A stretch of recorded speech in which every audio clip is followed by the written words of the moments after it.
তাহসানের প্রথম web series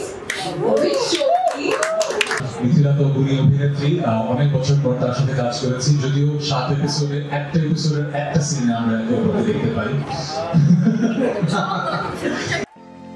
একসময়ের জনপ্রিয় তারকা দম্পতি তাহসান খান ও রাফিয়াত রশিদ মিথিলা 2017 সালে বিচ্ছেদের পর নাটকের পর্দায় এই জনপ্রিয় জুটিকে আর দেখা যায়নি একসঙ্গে।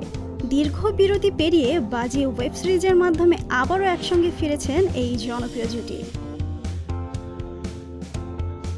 11 জুন এক অনুষ্ঠানে সিরিজটির ট্রেলার প্রকাশের দিন সেখানে মিথিলার অভিনয়ের প্রশংসা করে তাহসান বলেন, মিথিলা অনেক গুণী অভিনেত্রী, অনেক বছর পর তার সঙ্গে কাজ করেছে। যদিও সিরিজটির প্রথম 7 পর্বের মধ্যে একটি দৃশ্যে আমাদের একসঙ্গে দেখা যাবে, তার সঙ্গে আমার কাজ করার অভিজ্ঞতা খুব ভালো। তবে তাহসানকে নিয়ে সাবধানী উত্তরে মিথিলা বলেন, অনেকদিন পর তাহসানের সঙ্গে অনস্ক্রিন কাজ করা হলো। শুধু তাহসান নয়, এই সিরিজে অনেক সহশিল্পীর সঙ্গেই দীর্ঘদিন পর কাজ করা হলো। গুণী অভিনেতাদের সঙ্গে অভিনয় করতে সবসময়ই ভালো লাগে।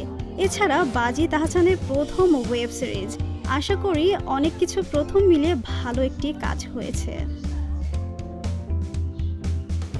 সম্প্রতি ক্রিকেট খেলাকে কেন্দ্র করে অসংখ্য জুয়া কোম্পানি গজিয়ে উঠেছে। এসব অনলাইন জুয়ার ফাঁদে পড়ে নিঃস্ব হচ্ছেন অনেকে।